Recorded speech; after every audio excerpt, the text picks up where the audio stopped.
Mi nombre es Haroldo Palacios, soy abogado de profesión desde hace como 18 años. Soy originario de aquí de Huehuetenango, Guatemala. Me encuentro exactamente a 1 hora con 30 minutos de la frontera sur con México. Eh, Huehuetenango es uno de los municipios y departamentos, por un lado, que sufrió más la violencia del conflicto armado, pero también está dentro de los departamentos más pobres del país. Y entonces eso origina, por supuesto, mucha migración. En mi trabajo como defensor, bueno, yo he tenido una historia bastante amplia. Tuve la oportunidad de trabajar 14 años para lo que le llamamos Oficina de Derechos Humanos de la Iglesia Católica en Huehuetenango. Pastoral Social se llamaba en ese tiempo. Entonces tuvimos la oportunidad de incluso ir a los campamentos de refugiados en México, ayudar a documentar personas, organizar retornos, muchas cosas de eso. Eso me ha marcado de por vida precisamente para continuar apoyando mucho estas labores y estas situaciones, especialmente hoy en día con los migrantes deportados, que hoy en día cuando realizo una búsqueda, pues lo hago con mucho gusto, lo hago con mucha esperanza por las personas que están limitados y están marginados en sus oportunidades.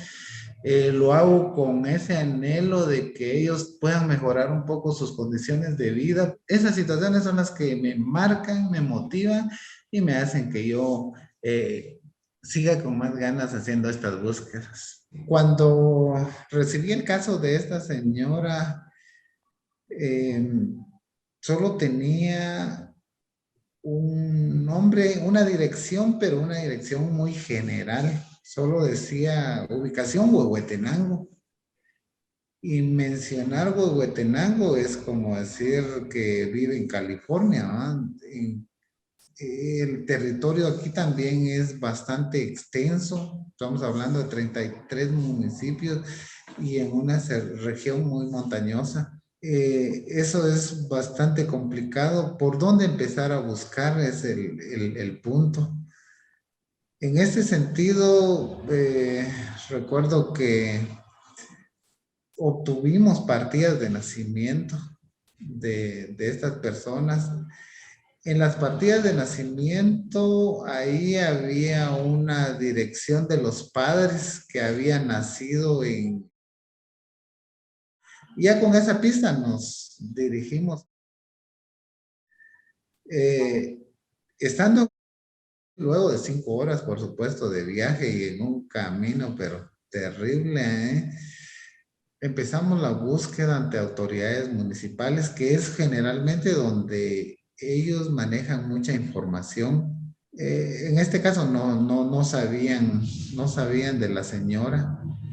Luego recuerdo que fuimos a la iglesia, porque en la iglesia se concentran muchos agentes de pastoral y de varias comunidades. Entonces, alguno de ellos puede tener alguna información, pero tampoco obtuvimos alguna información. Íbamos en búsqueda también del menor en los registros que hay, especialmente en el registro de salud, para ver si logramos encontrar, porque a veces los llevan a vacunar y entonces ahí hay un registro, hay un control y ahí los vamos buscando.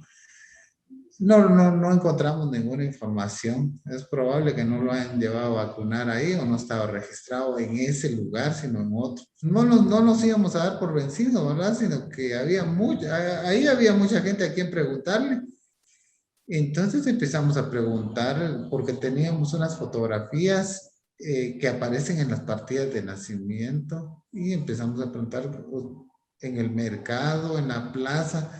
¿Conoce usted a esta señora? ¿Conoce a esta señora? Y íbamos, de pronto alguien dijo, yo conozco a la hermana que vive allá en tal y tal caserío, nos mencionaron un caserío. Y entonces cuando encontramos a la hermana, dijimos, aquí ya encontramos a la señora. y esperábamos que nos dieran toda la información, ¿verdad? Pero obviamente ellos estaban más desconfiados, bueno, y sus razones tendrían, ¿no?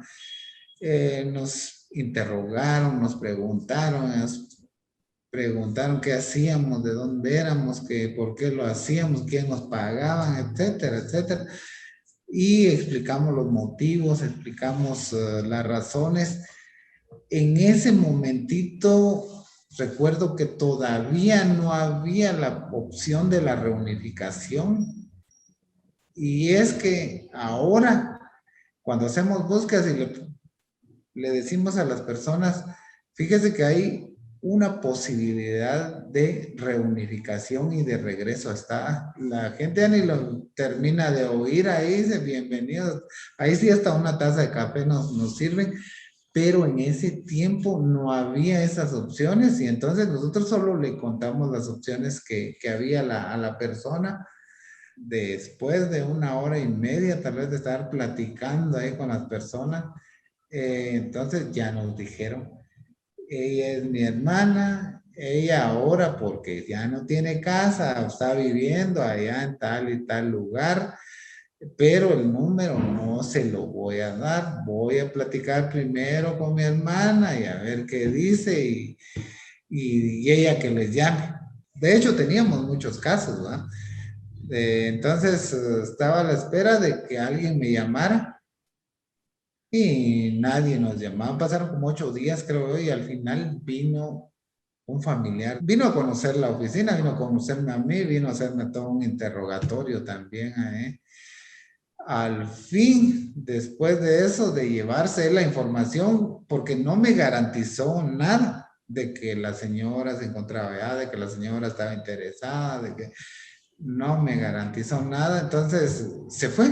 Y entonces así fue como hasta el fin vino la señora como a los 10 días, ¿no?